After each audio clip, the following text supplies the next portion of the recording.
Hi Janeites, and welcome back to the What the Austen podcast. I'm excited to welcome Paula Byrne today. So Paula is a British biographer, novelist and literary critic. She does a lot in the academic world as well. I say the piece that I think most of you might be familiar with is Jane Austen, Rise of a Genius, also known as Jane Austen in the Theatre, which is actually really popular and talks a lot about Jane Austen's connection to the theatre, love of theatre and how that has influenced her work. Paula also worked on the Sanderson production, and she also wrote a biography about Dido Bell, which I know a lot of you have watched the film Belle, so that was the basis for making that film, and she wrote about the whole true story of Dido's lived experience. But today what we're going to be discussing is Paula's novel 6 Weeks by the Sea, which explores Jane Austen's love affair by the sea. So I thought a good way to frame this is me and Paula are going to discuss all of Jane Austen's supposed love affairs, and then kind of work through what then inspired Paula's novel. And I thoroughly enjoyed it, so I really recommend it. It's a great book, and I'm excited to get into the episode. Welcome, Paula. It's such a pleasure to have you on the podcast.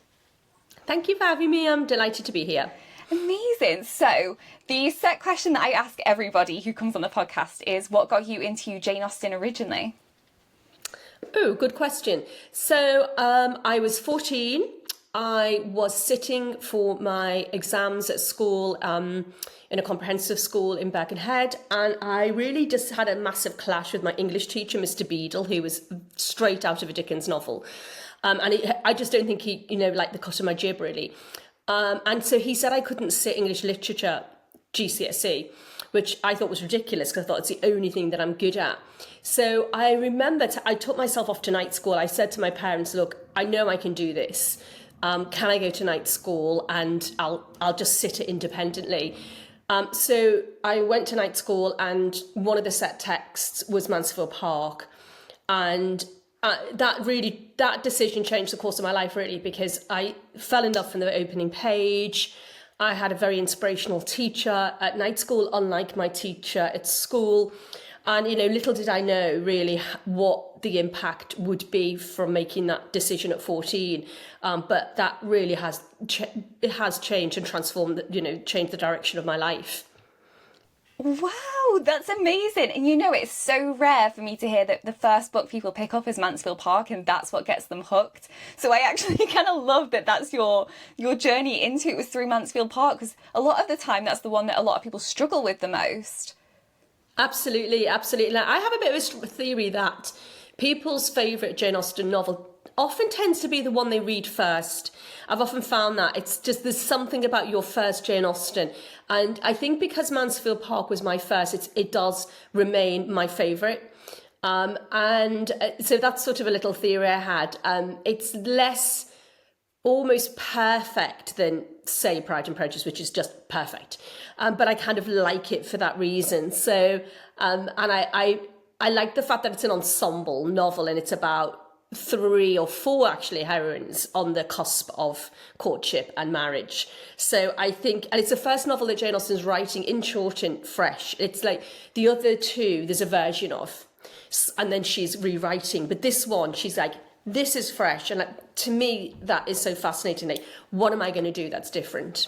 Yes, I love that. Oh, that actually gave me goosebumps. I do agree with your theory that I think what you read first does hold a special place in your heart, because I feel that way about Pride and Prejudice. That was the first one I came to. When I read it, there's a nostalgia to it that I can't ever shake. You know what I mean? There's a love there because it's the first one that I read.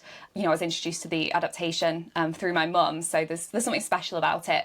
But I think Mansfield Park's one of the best ones to analyse, and I think that's quite interesting, that you studied it, and then, for your career, like with writing and everything, especially your book that you wrote, Jane Austen, Rise of a Genius, the one where you talk about a lot about Jane Austen's connection to the theatre. Obviously, it's developed for you in the sense that it's a good one to analyse forever. I feel like Mansfield Park you could constantly revisit and always have new things to think about and say.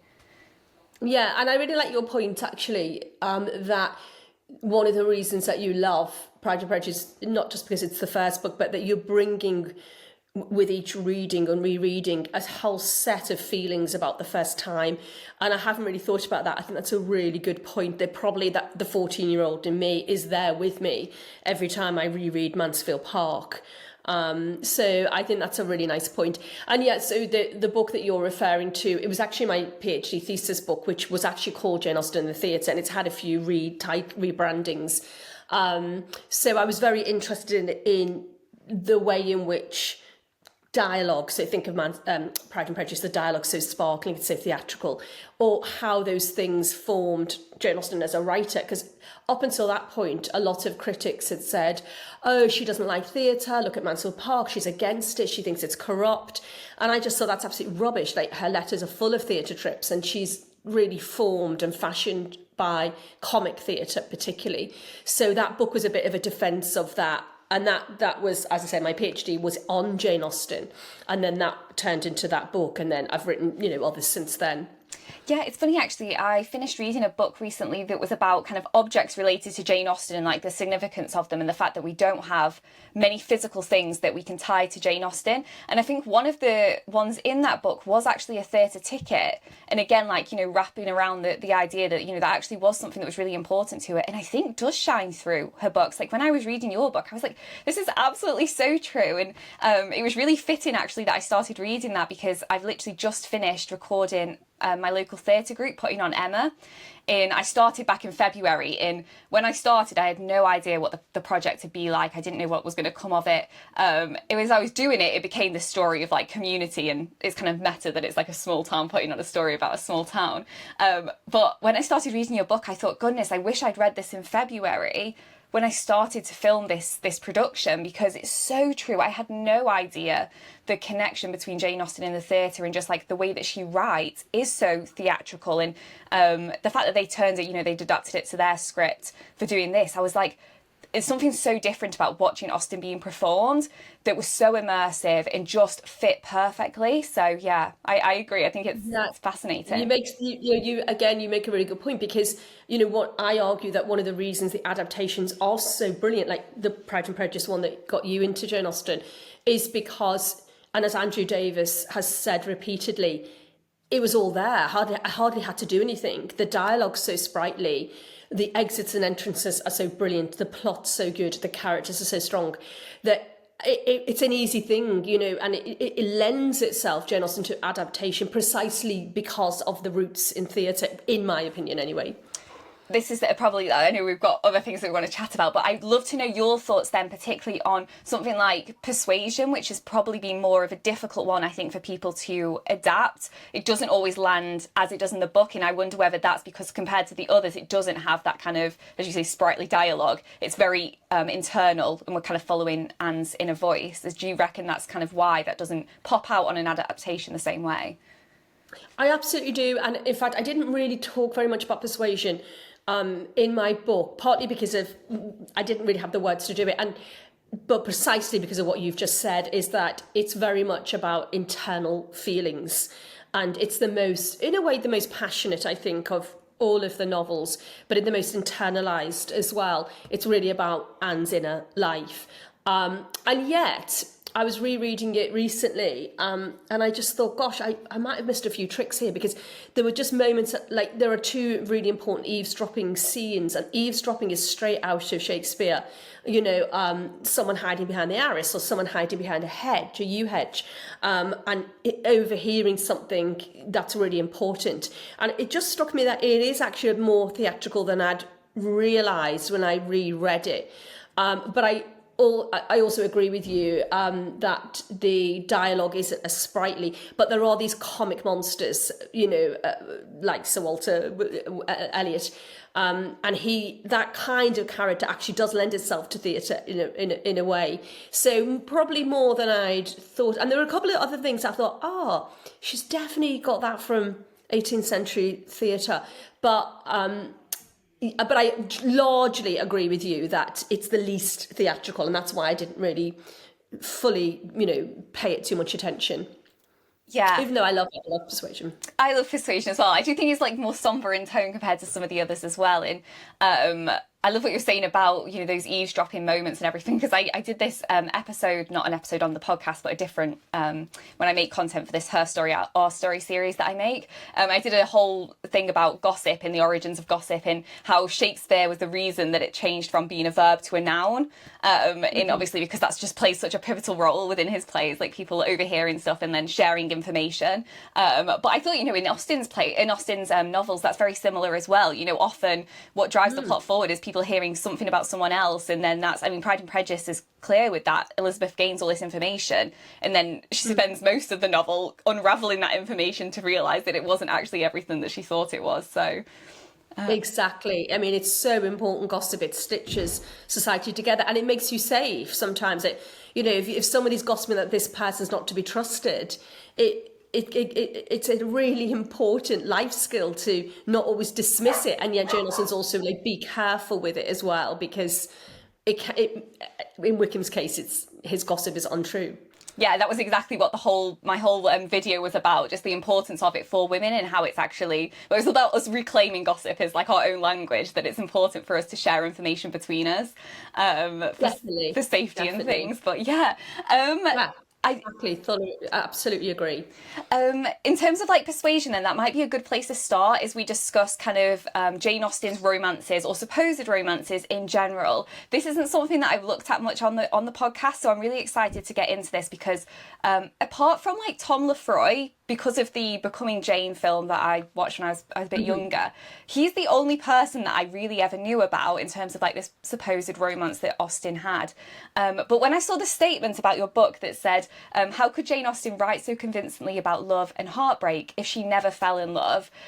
I was like, you know what, that really resonates with me. It's something that deep down I think I've always been thinking about. How could she write, particularly for me, Persuasion, if she didn't know what it was like to have such a deep yearning and longing for somebody? And I'd love to talk through all of these supposed romances, work through them, so that then we can kind of unpack your book without giving spoilers away.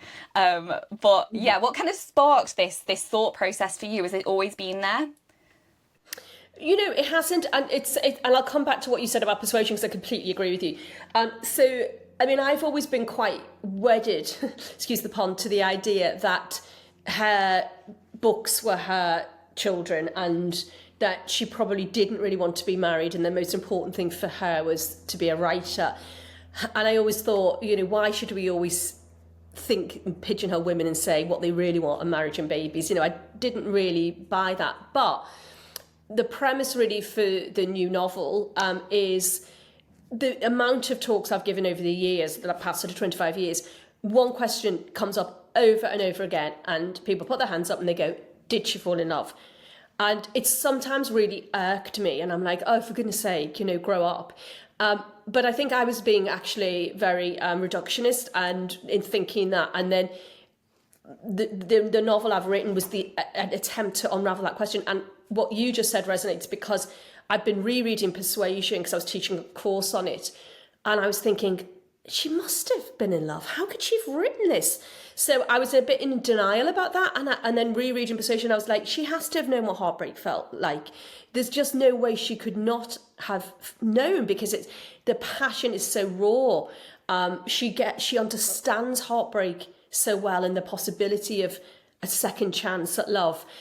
So I went back in my thinking and thought some more about, and thought, well, she must have been in love. She must have had a love affair.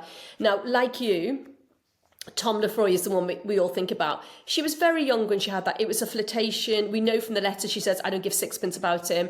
I'm flirting my lass with him. He ran away from me. And you just think, no, a man who runs away from Jane Austen's not her man. He's a wimp. We all know that. So I've never really bought that. I think she quite fancied him. And he certainly fancied her, because we know that from later on when he was an old man and he said, I had a boyish love for Jane Austen. And I know there were other candidates along the way. So I wrote another book, a biography of Jane Austen called A Life in Small Things, in which I took objects from Jane Austen's life in order to use them as a portal into the life and the works. And one of them is called The Marriage Banns. And I really like this chapter because she's a clergyman's daughter. So in order to be married, you had to, apply to be married in the church.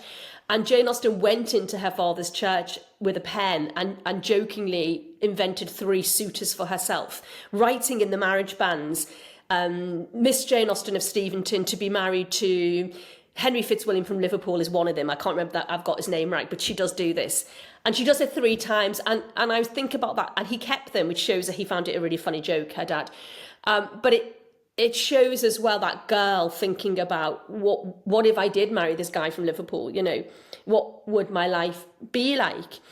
So in that chapter, I explore all the different suitors that Jane Austen had. And quite a few wanted to marry her. And so, I mean, I think when you do a conventional biography, you can sometimes miss that. But because I was putting all the suitors in sort of one chapter and saying, oh my God, he fancied her, he fancied her, he fancied her, he wanted to marry her. Oh my God, she accepted him and then she changed her mind. Oh, this lawyer friend of Henry's really liked her. This clergyman, Samuel Blackwell, really fancied her. And then, you know, going through all those suitors and really thinking about it was quite a revelation, because I then really began to think about this idea that she obviously had, and then we'll come to what was I believe, and many scholars do, was the big romance, but we can sort of save that for a bit. No, amazing. I love this. I feel like that's the thing. As soon as you pull on a thread, right, then it unravels and you end up on this whole rabbit hole of information. Yeah. And it's hard to stop then kind of diving into it, because it's like, you know what, there's more here. And I think sometimes as well, it does become a bit of a quest with Austen, because we have so little like bits that we can kind of pull on in remembrance of her, especially because, you know, Cassandra burnt the letters and everything, which I think has been, you know, a blessing to Jane Austen, in the sense that I think that's what has made her more timeless. She's almost saint-like. She's been like preserved because of it. But, you know, I feel like we always love to speculate and to kind of dive back in and actually see if we can gain more information about her, because she is just this beloved novelist. I take your point about the mysterious, the mystique aspect. It's a good point that, in a way, not knowing too much, a bit like Shakespeare, adds to the luster, to the allure, really. Yeah, absolutely. And I love what you're saying about the wedding bands, that she wrote that in. It makes me think of the Pride and Prejudice quote, where it says, it's like a lady's imagination is very rapid. It jumps from admiration to love, from love to matrimony in a moment. And I think that's so true, though. And I love that she was doing that, because it makes her so much more real to us, that actually, you know, even though she was this, you know, genius, this amazing novelist, she also was just like, you know, an ordinary girl who, you know, you do think like that. Your brain does jump from these things, especially when you're younger. And I think, I mean, I could speak forever about unpacking, you know, how we grow up, I think, as women, and we're kind of pushed kind of like fairy tale narratives and just like finding love and everything. And I think the debate that happened this year around the Snow White and just like whether or not they were going to cut the prince and things, I think it opened a really interesting narrative, the fact that a woman can be all these incredible things and also seek love. And those things don't need to be separate, and they don't mean that you're less of, you know, this incredible, you know, you're less intelligent, you're less strong, you're none of these things just because you also seek love. And I feel like hopefully we're coming into a place where we're blending more of that, you know, it isn't one or the other in life.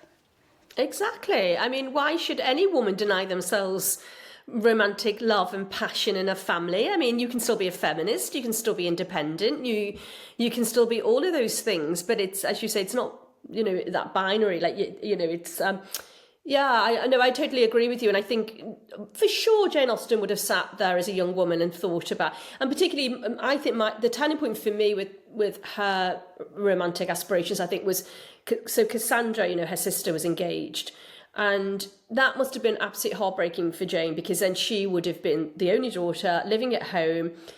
Cassandra's off with her fiance, and then he dies. And I feel at that moment, and it's very clear that Cassandra's the real romantic one, because she then says, that's it, no one else for me. He was the love of my life. I won't find anyone else like him. And in that way, that sort of empowers Jane to think, well, I can stay with my sister. I can live with my sister and we can be together. But that doesn't mean that she would shut herself off, and she didn't, because we know she fell in love in 1801.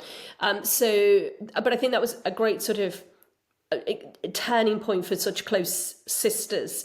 But I completely agree. But I mean, I'm glad she didn't get married, because we probably wouldn't have these. She might have died in childbirth, and we wouldn't have any books, you know. But I just going back to that question that I started my book with, it was just, she must have known how it felt to be in love. Yeah, to write such, like, I know they're not fully just about love, but to write such endearing and captivating love stories that hold with us. I agree. You've got to pull that from somewhere, and I don't think you can do that solely from observing, which I think she's able to do a lot of the other characters and situations.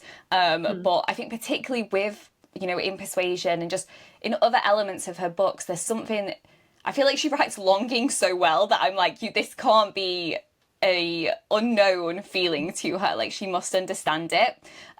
So starting, I know we've touched briefly on Tom Lefroy, so that was just a brief winter flirtation that she had in around 1795 to 1796, so really short, and he was the nephew of Jane's close friend Anne Lefroy. And like you said, there's a few letters that obviously mention him, but they are quite, they kind of do brush them off. It does show that, she was, enjoying her time with him, enjoying the flirtation, but it didn't really amount to anything. Was it because of money? You said that obviously that's why he was just like, this isn't the right fit for me. Yeah, and I think, Mrs. Lefroy, Madame Lefroy, Anne Lefroy, just really probably did, in a Lady Russell-like way, interfere, because for good reasons, because she basically said, Jane's got no money and Tom's got no money, and just in those days, it's almost impossible to imagine him. He wouldn't have been able to support her, so it was never going anywhere. And Jane Austen was smart enough to know that. She was intelligent enough to know that there was no real prospect, because, her novel's obsessed with people's prospects. And so I think she just thought, it's a non-starter, but I'm going to have fun. Yeah, something that I love about Jane Austen that I've really always taken from her books is she shows you can also be pragmatic when it comes to love as well. Like you can't just like fall head over heels for somebody because they talk a good game. Like you have to think about, can I spend my life with this person? Can I build a life with this person? Do we actually have provisions to live? And I feel like they are those important questions. And I agree, she's smart enough to even then when she was younger to be like, is this realistic? I'm not sure. Yeah, there's no future in this. There's no future. How can he support me? He was still training to be a lawyer. So I think it was just a non-starter. But and maybe that gave her the freedom to have a good flirt. And then the next one that I kind of picked up on was the clergyman by the sea, kind of this mysterious man that she meets when she's on holiday one year. Okay, so this is the subject of my novel, and this did happen, and it's an amazing story, but unfortunately he's got confused with a different suitor. So there was a clergyman called Samuel Blackall, and Anne Lefroy, again, interfering in Jane Austen's life, thought this would be a good match, and invited him to meet Jane. And he more or less said, I'm serious about you, and there's some future. But then Jane later on says, she doesn't like him. And then he actually married somebody else, and Jane Austen writes a really funny letter saying, I wonder whether she's got a green parasol and stuff like this, and she's really funny. So she's keeping a little eye on this Samuel Blackall, but it's very clear she thinks he's a bit of a fool, and he's not completely right for her. Now, in 1801, Jane Austen did meet, I think it was the love of her life, and lots of people do, and her family thought this, and her sister thought this, an unnamed man whom she met at the English seaside in 1801. Now, when the family were discussing this suitor, and there's a beautiful story which I'll tell you later about how the story came about, some of the family members confused Samuel Blackall, the clergyman, with the unnamed person by the seaside. And the reason that this falls apart is we know the man at the seaside died shortly after he met Jane Austen, sadly, and Samuel Blackall didn't die, and he married and had children, and so it can't have been him. But the family were confused about this, so it's caused a good deal of confusion. Then we'll come back to this central story. So definitely not Samuel Blackall, but he did showed a very strong interest in Jane Austen and definitely said he'd come back. But then you can tell that Jane's like, nah, not for me. And he was sort of messing her around a bit. But then in 1802, she gets another proposal, this time a very serious proposal from a man called Harris Bigg-Wither, who is the brother of great friends of hers. And she's staying with them, the sisters, when she gets this proposal.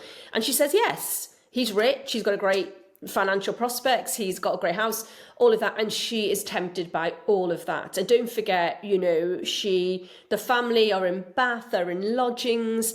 It's a very strange nomadic existence. So I think she was attracted by the idea of wealth and stability, as she should be. But the next morning she changed her mind and realised she'd made a terrible mistake and fled the house. So we've now got sort of 3 semi-serious suitors. And then, there's a couple more people who just expressed an interest, but she sort of jokes about them, but they're not really serious. But the really serious romance was with this unknown man. And unfortunately, we just don't know his name and we don't know his profession. All we know is they met at the seaside. And that's a lovely story, which I'll tell you about in due course. But I don't know whether you've got any more questions before we get to the mystery man.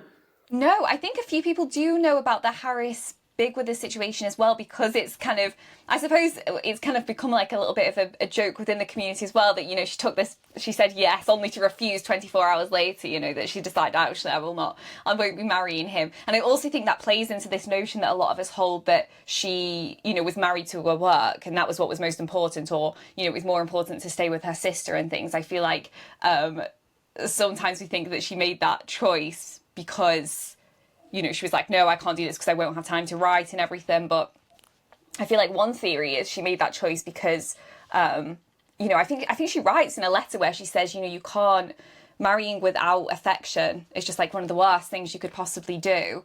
I think she writes it to her niece. And so part of me is like, I actually feel like that's what probably drove her more to be like, when she slept on it, or when she's probably stayed up all night thinking about it, was like, I can't do this, because I feel like it goes against who Austen is. I think the Austen that we see in her books about this, being pragmatic, but marrying for love is the most important thing you can do for yourself, and love and appreciate your partner and have respect for them. I think that's probably, in my opinion, that's probably what drove her to refuse him in the end. Absolutely, I would agree. But I think now that I've written this novel and done more research into the seaside romance, there's, I think, another reading as well is that he didn't live up to the man that she fell in love with. So, and I think once you've met the man that you think, oh, he is the one, and there's someone else, yes, you're tempted by the status and the wealth and the stability, but then on reflection, she may also have thought, oh, he doesn't live up to the person I really did fall in love with. But I also agree with you 100% that she was more committed to being a writer at that moment. But I just come back to the feeling that who broke her heart? It wasn't Tom Lefroy. It's very clear from the letters that she doesn't care. She doesn't care sixpence about him. It's very clear she does understand how it feels to be heartbroken. And so for me, going back to that seaside story, I was just really intrigued that's got to be the one. That's got to be the one that got away. Yes, I'd love to hear the story, because I actually know nothing about this, so I'm honestly so fascinated. Oh, well, it's a sad story, but so this is what happened was the family were, when the last Austen sibling was getting old, and Jane Austen's starting to get quite popular again, because books go out to print after her death, books are expensive to buy, and then in the 1830s, this man called Benson starts putting together these sort of cheap editions of the novels, not in 3 volumes, but in 1. And so all of a sudden people can buy her work and libraries can stock them. So she gets this building and people start to really, really get into her, and academics think, oh my God, she's brilliant. So she gets this sort of slow rise. And then as the last sibling, the Austen sibling, is sort of getting old, the family, and it's a massive family, say, we've got to write a biography, we've got to get something out there. So in the course of her nephew writing this biography of Jane Austen called A Family Record, he's talking to the other cousins and nephews and nieces and saying, so what about the romance, And that's when this story comes up. And then it was Caroline, Jane Austen's niece, who actually wrote about this story in detail. And what she says is that she was, Aunt Cass, so Cassandra, Jane's sister, was, as an old woman, was staying with them. And they met one of the nephews, Jane Austen's nephews, friends, a man called Henry Edridge. And he was very good looking and charismatic and amiable, and really had an impact on this old lady. She got quite emotional about seeing this man, as though he'd reminded her of somebody. And then shortly afterwards, he died really unexpectedly, this Henry Edridge. And at that point, Aunt Cassandra said to Caroline, the reason I'm so upset is because he really reminds me of the man that your aunt fell in love with, and he fell in love with her. So, Caroline's just like, what? She's kept this story to herself all these years, and asks about the story. And Cassandra says, we were at the seaside, I think it was around 1801. She's an old lady, so some of the details are a bit hazy, but it was at the seaside, and he was very handsome and amiable, and she said he fell in love with Jade, she fell in love with him, and he was, in her mind, in Cassandra's eyes, the only man worthy of her sister, that he had the qualities that were worthy of her beloved sister.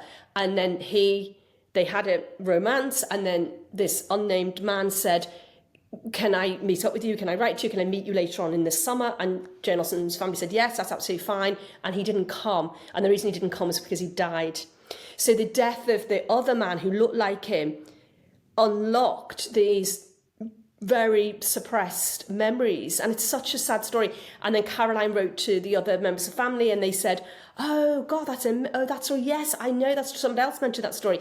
But then somehow they got confused. And then another sibling said, oh, that must have been Samuel Blackhall then. Was he the one? And then the family said, oh yeah, I think it was Samuel. Oh, the clergyman. Yeah.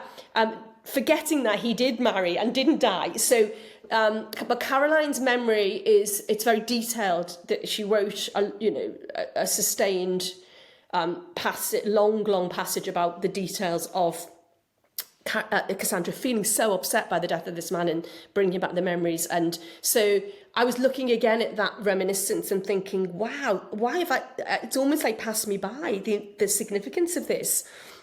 Thinking about that in relation to the heartbreak and Persuasion, all the things we talked about, the longing, the yearning, I did find the man who was my other half, but for one reason it didn't work out, and how sad that is.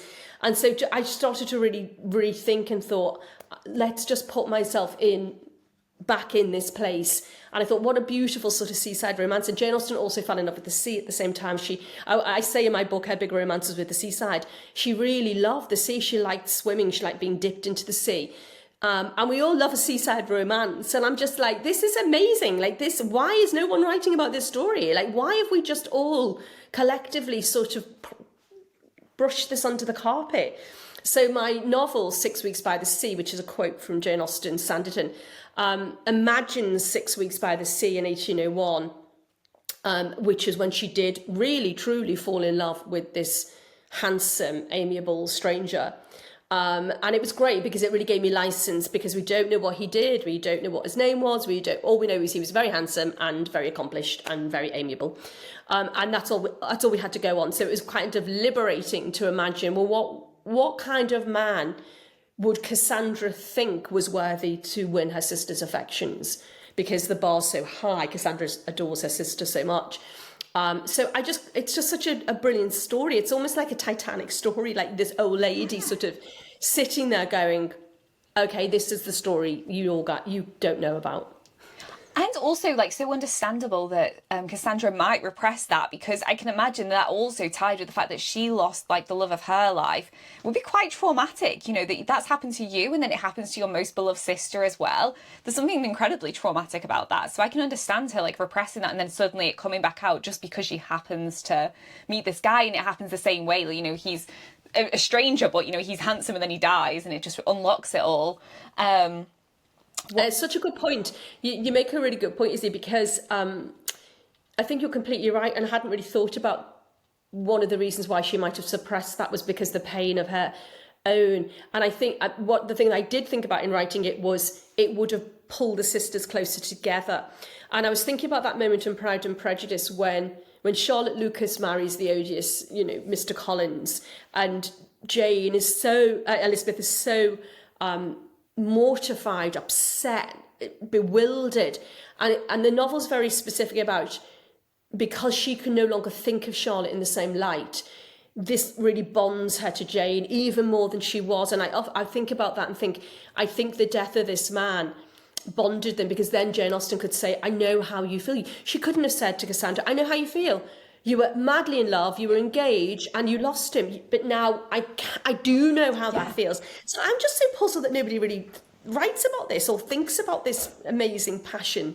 To be honest with you, I'm quite amazed as well that this hasn't come up, and I've never really heard about it. I heard I feel like I had this idea that there was some sort of sailor, but I feel like that was a mashup between what happened in Persuasion and everything, and maybe it was just me thinking through the fact that, oh my goodness, something similar must have happened to her.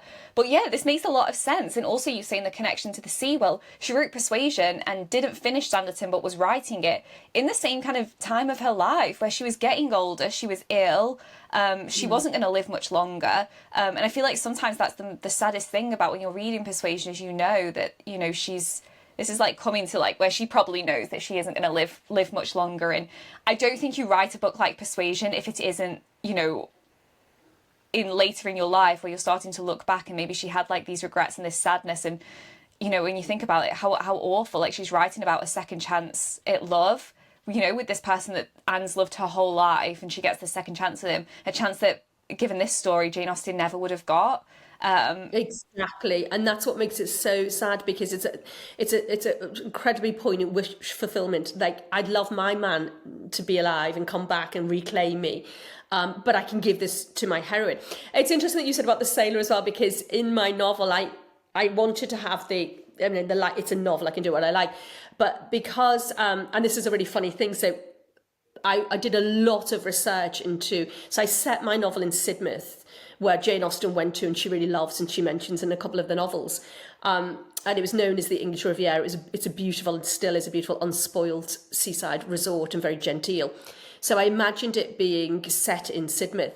And I imagined in my head her sailor brother, Frank, who she's really, really close to, William Price in Mansfield Park is based on, being there, because a lot of sailors, they had to be close to the shipyards in case the wind changes, and then they've got to get on the ship, so they need to be near the coast. But also sailors want to be by the coast because they miss it. The sea is such an integral part of their life. So I had this idea of the foil, the sort of Wickham figure, being one of Frank's friends, a sailor. And I completely made this up. His name's Peter Parker, Captain Peter Parker, although he really did exist, this Peter Parker. And this man has a secret. And it's Frank's dearest wish that Jane and Peter Parker will unite. So they meet at Sidmouth. And then I was so pleased because I was looking through all the letters and the concordance, and I discovered that Frank was in Sidmouth with the family in 1801 when the family were there. And I was like, yay, Frank's there, brilliant. Because I just made it up. I was like, oh God, Frank's going to have to be here. He's going to have to be on leave. And then I was like, oh my God, he was actually there in Sidmouth in 1801. So that was so fortuitous for me, but I did have this idea of a sailor, because and I think that was me thinking about Captain Wentworth being a sailor. So I think in my head I was thinking, oh, maybe her Wentworth was a sailor, but I don't think he certainly wasn't, because and one of the reasons I think he probably was at a seaside resort, the real love of her life, was because probably he was ill, because people went to the seaside.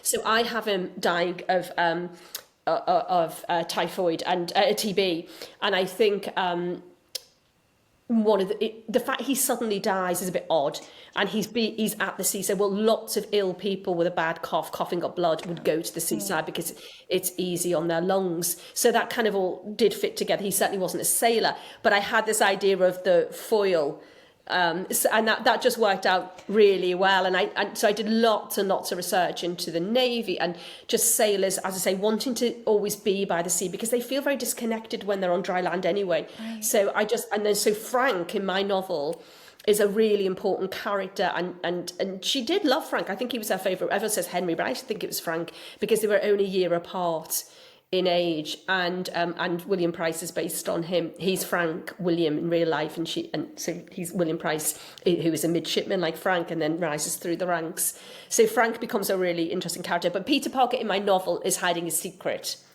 Yeah.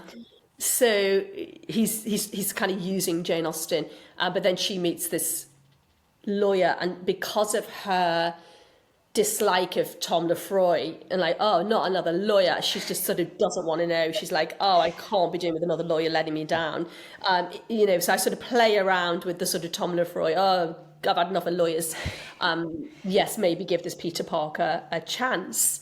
So it was lovely, but I did a lot of the detail. I mean, I did a lot of research on getting that historical context completely right, and I know Sidmouth quite well, and I visited a few times and found out a place that I thought, oh, that could have been where there were lodgings. It's called Dove Lane, right? That's going to be Dove Lane. These are the assembly rooms. We know that she would have danced in the assembly rooms. Like, let's go and visit the assembly rooms. And so I was really able to walk along the beach and up to Peak Hill and imagine it. And then symbolically, what I love about Sidmouth, it has these red cliffs. And the water is always turquoise, it's the most beautiful microclimate. But when it rains, the red sand of the cliffs washes into the blue, and you get this like pink sea, and it's completely beautiful. And I've never seen anything like the effect of sand and water and cliff.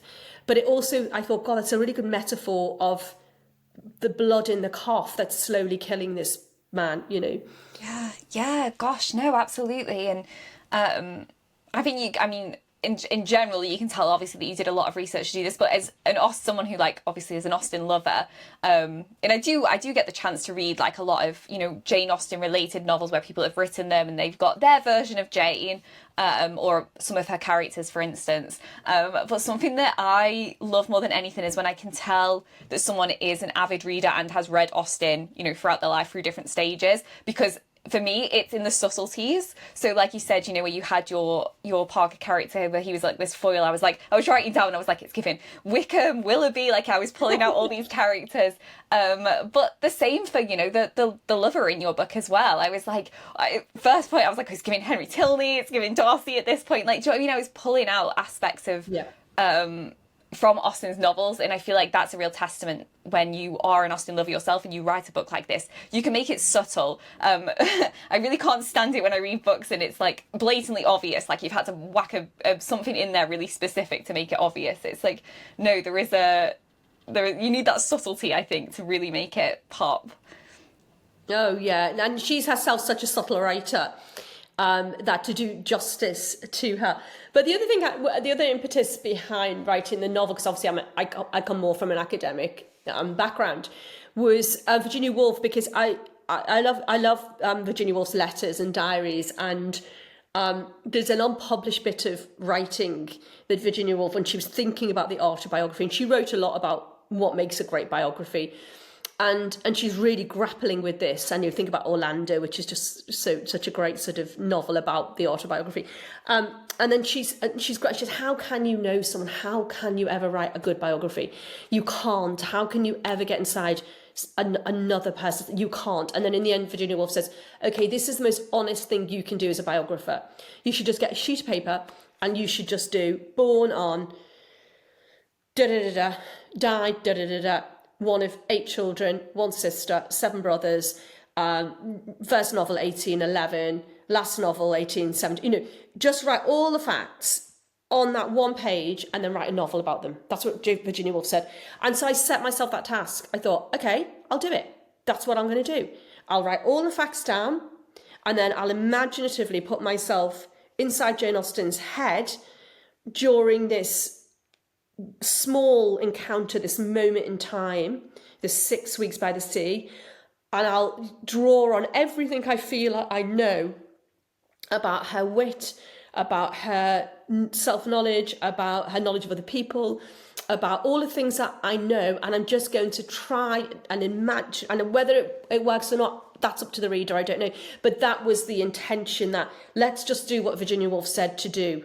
And as a biographer, it was really interesting because in some ways it was hard work, you because all actually those subtleties you get one detail wrong and that person's going to throw the book across the room because they're going to go, well, Belinda wasn't even published in 1801, so, there'd be little things like that some of the purists would be like, and that's important to me because I want to get the detail right. I want to get the costumes right. So I talked to Austen experts in fashion. Would she wear a veil on the beach?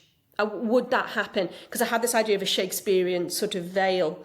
Madam, may I see your face? And I quote Shakespeare's Twelfth Night when Samuel Rose first sees her, which is a direct reference. And my fashion historian, very good friend, Hilary Davidson, said, oh, she absolutely would have worn a veil. I completely worn a veil. And I would ask her, well, in 1801, she was ordering all these dresses. So all the dresses that are named in the novel were ones that she'd ordered.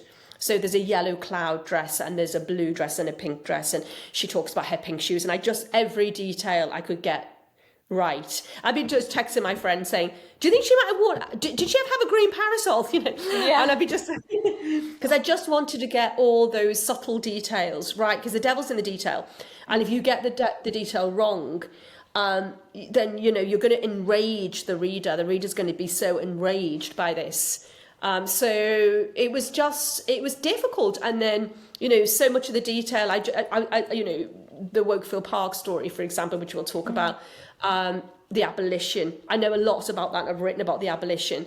And there was no doubt in my mind that my Jane Austen was going to be, obviously, pro-abolition. That really played into some of the subplots as well. I feel like there's something in that my Jane Austen, right? And when I speak to a lot of different writers and things, I feel like, yes, there is that kind of leaning into what the purists would want and making sure the detail is in there. And I feel like for so many people, that is, I don't want to say an anxiety, but borderline an anxiety to make sure that you are capturing that correctly. I feel like, although we're a lovely community, there's a lot of people in the community. I'm so sorry, I'll just let my dog out. I want to be free. There we go. I feel like there's a lot of people in the community that, we love Austen, we know her stuff, we've read everything there is to read, we're so immersed into it that often, yes, there are certain people who will pop out and be like, this is not correct, and there is a space and time for that as well, right? There's importance of adding the facts when you've got them. However, I do think there's a beauty as well of capturing your version of Jane Austen, who Jane Austen is to you, who you've experienced, and I feel like the books that I enjoyed the most is when I can feel that person's version of Jane Austen, whether or not it mirrors my thoughts, even if it's only some bits that do. It doesn't really matter, because it's like I can enjoy and I can believe the Austen that you've written, regardless of whether or not it's exactly the same as mine. That's great. That's a great point. And I love that. And you're absolutely right, because, your community, they know their Austen, and if you get something wrong, you're going to know about it. So it's a huge responsibility. But also, obviously, what do we know about her from her family, other than that she's tall and thin, and a great wit? It's quite hard to capture somebody that witty and that irreverent, because the Jane Austen of the letters, she's naughty, she makes rude jokes, she has black humour, she is saucy, playful, all of those things. And, it's a real challenge to it was the most difficult thing. Again, quoting Virginia Woolf, she said, who on earth has the temerity to write about Jane Austen? And I really felt that anxiety. I was like, do I have the temerity? Well, I do. I'm an obstinate and proud girl and all of that. But you're quite right. This Austen may not be somebody else's idea of Jane Austen, but it was certainly mine, drawn on, as I say, 25 years of writing, thinking, reading about Jane Austen. So I wanted her to have all that playfulness, but I really also wanted her to have that open heart.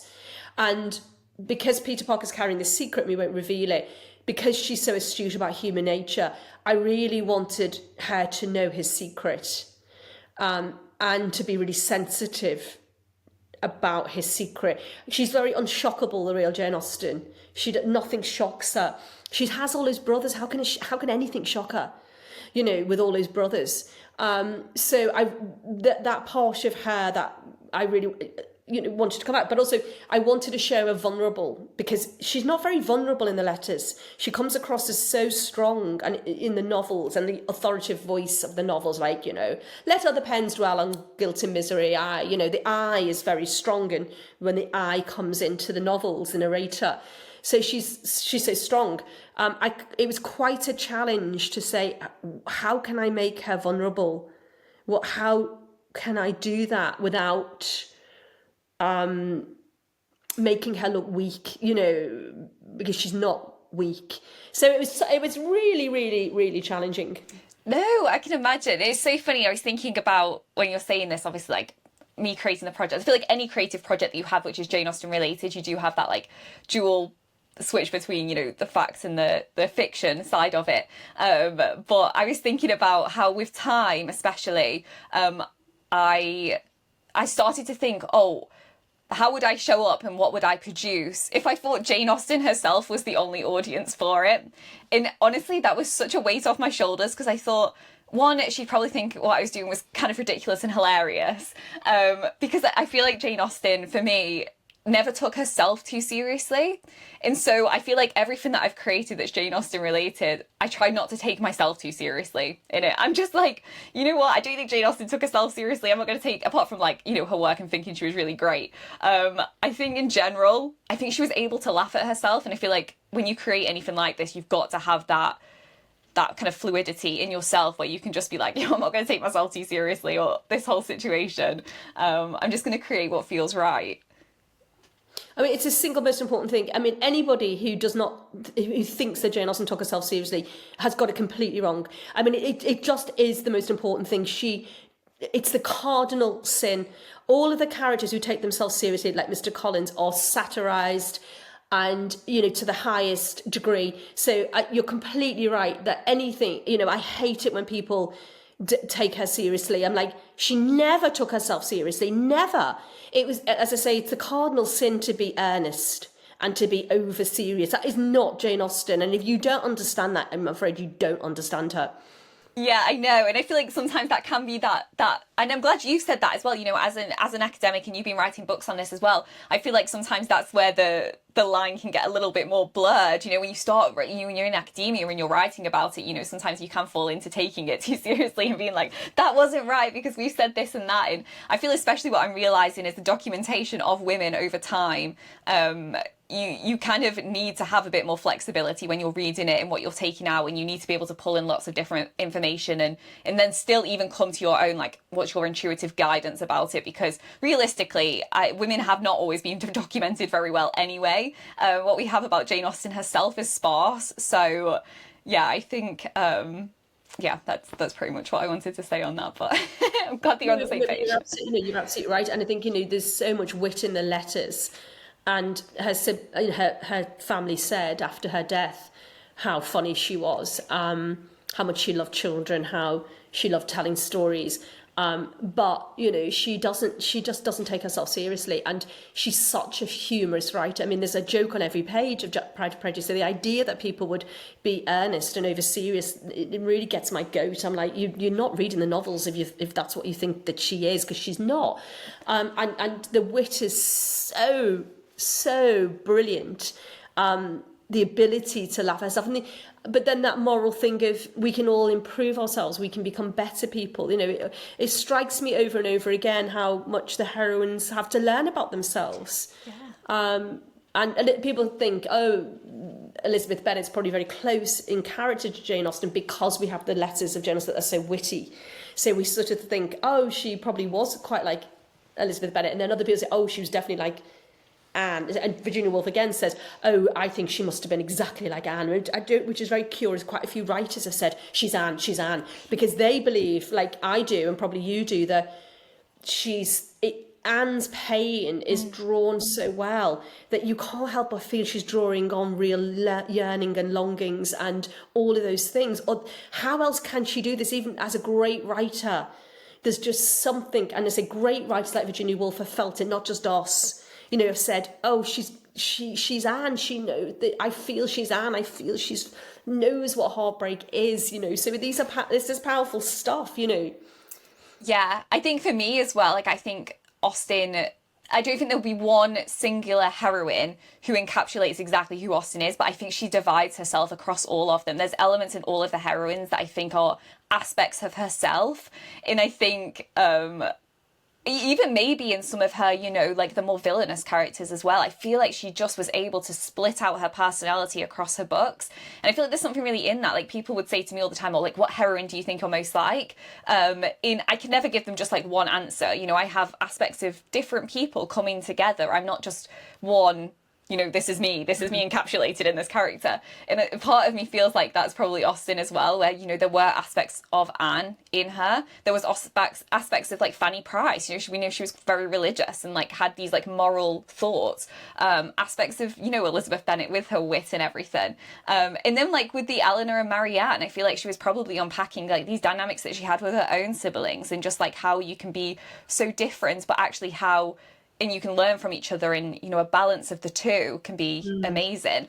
So yeah, just this idea of her being kind of like shattered across all of them. Well, she maybe what a way to figure out your own self by actually writing out these characters, seeing different scenarios play out. I mean, I wish I was as talented as Austen to be able to sit there and unpack myself, but in such an incredible way. And your society as well, everyone else. Unwillingly are being unpacked. Totally. I'd love to talk about as well, there's two things left that I would love to talk about. The kind of wider theme around Jane Austen's thoughts around slavery. But if we could do just before that, to talk about your use of like poets within this particular novel. So I was just curious that you kind of lent more into that as opposed to kind of playwrights this time, where we had the book where you wrote more about theatre. I was just curious of your thought process where you wanted to kind of, which I mean, you do mention novelists as well and everything, but I just like the emphasis more on poets in this one. Mm-hmm. Yeah, that's a really good question. I guess probably again thinking about Persuasion and how Byron and Scott and those poets and Captain Benwick being obsessed with the romantic poets. And there's something about Byron's Wide Dark Seas and his love of the sea that sort of lent itself. But because I know that Cooper was Jane Austen's favourite poet and she's Fanny Price's favourite poet, and I think Cooper's story is really interesting because he was a clergyman, but he had very bad mental health and had lots of nervous breakdowns. And he wrote brilliantly about mental health at a time when people just didn't really understand it. And he's a really interesting poet, and all her family said he was her favourite. So Cooper was always going to be there. And then her, in my imagination, the unnamed mystery man, I based on a real character, a man called Samuel Rose, who was a friend of Cooper. And although it couldn't have been him because he was married with children, he was the sort of person I thought, I can imagine Jane Austen would have fallen in love with this man who is a lawyer. Sorry, he's a lawyer, but he also has these literary friends. And I was thinking, I can imagine Jane Austen being in love with a lawyer, but also knows Cooper and knows William Blake, as did the real Samuel Rose. So it was just really interesting for me to think, that's a really good fit, because she likes Jane Austen, we know, like the romantic poets, and particularly loves Cooper. So they were always going to be, and I think it's something about the seaside, something about falling in love, sharing a love of poetry. And then I have this scene with William Blake, because the real Samuel Rose did go to stay with William Blake and defended him in a trial in which Blake had been accused of sedition. And all of that's true. All of that's a true story. And Samuel Rose did go there. And I just thought, oh my God, this is completely brilliant. This works so well because Jane Austen loved Cooper. And this man's defending him in libel. Now, I had to change the dates on that because that didn't work. But it doesn't matter. It's a novel. But it just fitted so well. So I always wanted to have Blake and Cooper.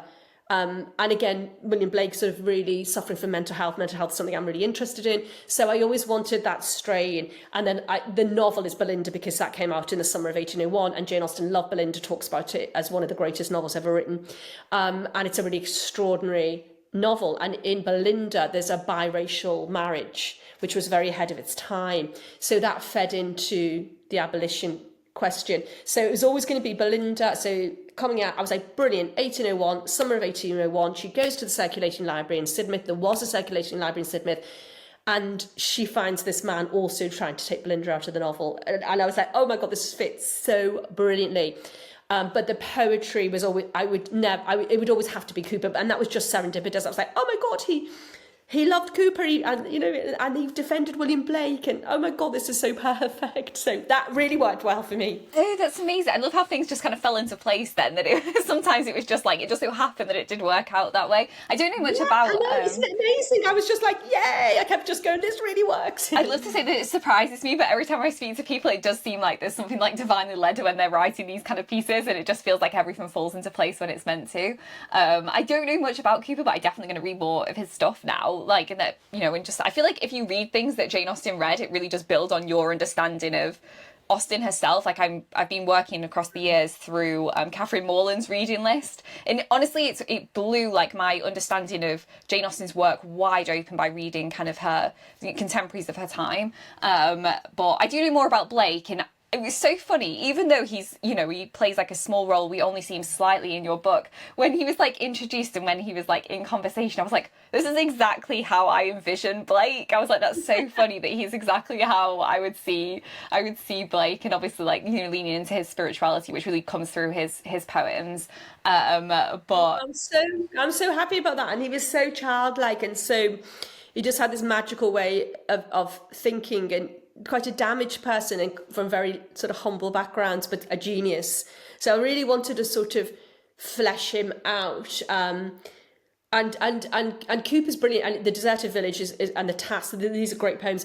And Fanny Price recites from Cooper, so we know, she gives Fanny Price Cooper in a way, and she and Edmund love Cooper, but his story is fascinating, and you're completely right. The best way to understand any Jane Austen novel is to read all the books that she mentions and all the context, and that's why Belinda, which she loved, to me is such an important. It's about drug addiction, Belinda. It's about biracial interracial marriage. It's so interesting. It's just such a fascinating book. So the best way for you to understand Jane Austen is for sure to read the contemporaries, so good on you. Yeah, amazing. So I'd love to, so was your thought about having in the themes around slavery and the fact that Jane Austen, I mean, I was under the impression that she was kind of this known abolitionist, but I don't know whether or not that was a known thing at the time, whether or not there's documentation about that. Was this an idea that you had before, or was it something when you decided to add Belinda in, it kind of developed from there? No, I've always been interested in that angle. So again, in my biography of Jane Austen, I have a chapter on the abolition, because there is, Jane Austen talks about in her letters that she's in love with Thomas Clarkson, and Thomas Clarkson was the first, he wrote a history of the slave trade. He was incredible, this man. He went to Bristol and Liverpool, which were the ports, and he met with slave traders and merchants and said, why are you doing this? And talked and took first-hand accounts and wrote this amazing history. He was a really important, influential figure. So I'd written about Jane Austen and the fact that she was such a supporter of abolition, as were her brothers. And one of her brothers was involved in capturing a slave ship and talked about how awful it was. So she had a very close connection to knowing the brutality of the slave trade. And then I wrote a book about Dido Bell, which was made into a film. So it's always been like a huge, I'm from Liverpool. I'm very interested in the Liverpool slave trade. So I've always been fascinated. And as I wrote with the work I did on the Dido Bell book, I just learned so much about the Liverpool slave trade. So I always wanted, and I was thinking a lot about Miss Lamb. So I don't know whether you watched Sanditon, but I was the literary consultant for Sanditon. And when we were talking about plot lines, I was very keen to say, look, this is a gift. Miss Lamb, she's a gift. She is biracial, she's wealthy, she's cultivated. She really affects how we see history, and the fact that Jane Austen makes her so prominent in Sanditon, I know it's only a fragment, but she's there, is a gift, and we don't know how she was going to develop that character. But I know quite a lot about biracial women who came to be educated from the West Indies and other places. So I always thought I've got to have a character who is like Miss Lamb. Again, often a reason the biracial women, children came to the seaside, temperate climate. They're coming from very hot countries. It's British. You don't want to bring them to a British winter straight away. So a lot of people were taken to acclimatise. And that's one of the reasons Miss Lamb and Sanderson is at the beach. You know, it says she's chilly and she's delicate and England's freezing, you know, so you can take someone by the seaside and it's temperate. So I always had this idea that I wanted to show Jane Austen as an abolitionist. So I would create a character, and all of that story about Wokefield Hall is completely based on fact. It was called Wokefield. It's unbelievable, isn't it? People say, oh, she's being woke, or it was called Wokefield Park. And the woman I based, Lady Brockus, as is a real person. So her father was a merchant and an overseer in Antigua, and he had a white wife and a white family, and a black wife and a black family. But he was so obsessed with his biracial children, he sent them all to England to be educated. And Sarah Redhead married an aristocrat, and you just wouldn't, you know, the story's just extraordinary. So I always wanted to bring that story to life, and I knew that people would say, oh, how could this happen? But it did happen, and it happened more often than we believe. So I just had this idea of this child being a really important plot point. So it wasn't like, oh, I'm going to be trendy and woke and shove this in. It was very much... this is reality. this is reality, and it should affect how we view the history of the slave trade in Georgian times and, you know, Regency times, because it's a reality, and it's something that Jane Austen was writing about and thinking about. So I always wanted, and then the real Samuel Rose was also an abolitionist, so that also worked. I was like, yay!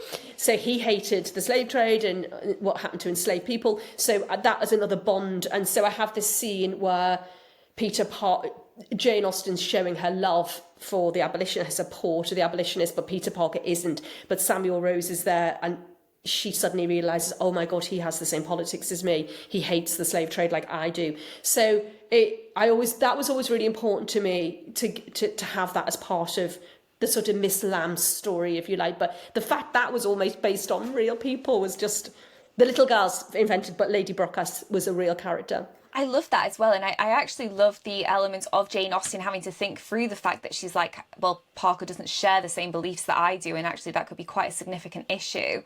Because I feel like, you know, as if things weren't hard enough in the marriage market back then, there was some serious things going on in the world that, like, you know, if people did not share the same beliefs as you, that could have a massive impact on your whole life. Like, you couldn't bear, like, you know what I mean, who you spent time with, your friends, your family, you know, the feelings around the slave trade at the time could have created massive divides within society. So I think it's a really interesting topic to be looking at. And also, that's what I loved about Sanditon. I did watch the whole of Sanditon. I thought it was amazing. I didn't realise your connection to the show. But what I loved about it is I feel like it did try and like clear up this notion that, you know, adding black or brown characters into work is like this woke thing, when in fact, actually no, this was a reality of the time. It's just the fact that in a lot of Austen's other texts, like, it's not being showcased. But I love that Sanditon had its time on air, and Miss Lamb was one of my favourite characters in that, because I loved her storyline, I loved her character, I just thought it was brilliant, and I feel like she was unpacked amazingly. So yeah, kudos to you for being involved with that, because it came across so well. I was very keen. I was like, let's have this plot line. Let's make her anti-sugar.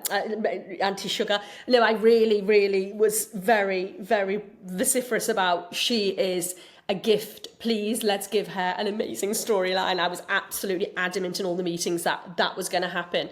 And you're completely right, because that was just a fact of... and I think what's really interesting, that Miss Lamb, what's more important is that she's rich than... she's mixed race. So men would not look down on her. They'd be like, she's rich, she's an heiress, you know. And that's a question we talked a lot about, was, would people be like, oh, he's... and the same with you know, Lady Brocas, the fact that she's beautiful and rich. It doesn't matter the colour of her skin. Nobody bats an eyelid in England. I mean, they just don't, because there's so many kids coming over to be educated that are biracial. It's not unusual. So, I mean, that to me was just like, that's going in, but as a not to be, as I say, sort of particularly trendy, but just to reflect reality. Yeah, no, I absolutely love that. Yeah, and it was such an enjoyable read. I thought it was fab, and yeah, I absolutely blazed through it. But I really recommend anyone picking this up. So it's out the 28th of August. Yay! And I've actually got a copy of the American edition because just to show everybody the two. I didn't. Oh God, you're going to see it backwards, aren't you? But because it's coming out in America on the 5th of August. But I love the two covers. I love the English cover, which is the shells and the sea and the beautiful blue. But the American cover actually has the watercolor of Jane Austen by Cassandra. And I think I'm the first scholar to say in the famous portrait she's looking at the sea, because people always thought she was looking out to the countryside, and I thought she's not, she's looking out at the sea. And I actually walked this cliff in Charmouth and I saw all the scrubby and I was like, it was doggies, I thought it was absolutely the sea. So it's nice to have the two covers. So that's coming out on August the 5th for any American people who follow you. And then the book, the UK edition's coming out later on in the month. You don't happen to have the UK, because I have the proof copy, you don't happen to have the UK one handy by you as well, do you, to show the cover of that one? It's not out yet. I have it. It's not printed. So any day. So sorry, but I do have the American one. No, that's fine. It looks beautiful. Yeah, and I love that idea of it. That portrait of like where you see the back of Jane Austen looking out is actually her looking over to the sea. I feel like there's something so romantic about that anyway. That's totally. Yeah, totally. Like being in love with the sea. Yeah, absolutely. Well, I'll make sure to send you as soon as the published versions available. I'll make sure you get a nice copy as well. No, that would be fab. Yeah, and then I'll be able to share and show everyone as well. But absolutely recommend picking this one up, guys. It was really enjoyable. And now there's loads of other things that I'm going to be unpacking based off what you've written in here, Paula, because now I'm like, there's so many other stories and context of the time that I'll be able to look into because you've kept that within the novel. I'm going to be definitely looking into that and reading some Cooper. And yeah, this has been fabulous though. Thank you so much for coming on, Paula. Do you want to let anybody know where they can find you, what other books you already have out, just anything that could be like a good way to keep in touch with you? And also if you want to mention the BBC documentary as well. Oh, that would be lovely. So yeah, but keep in touch with me. I'm still on X, mainly because like a lot of my American Sanditon people are on X. And so I've always kept that dialogue up with the Sanditon people because they're amazing and I love them as fans. They're really supportive of my work.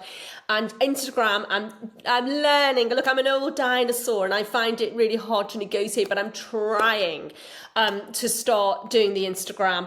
But you can always find me either way. I always get back to people. You can email me. I've got a website. Have a look. Just keep the conversation going.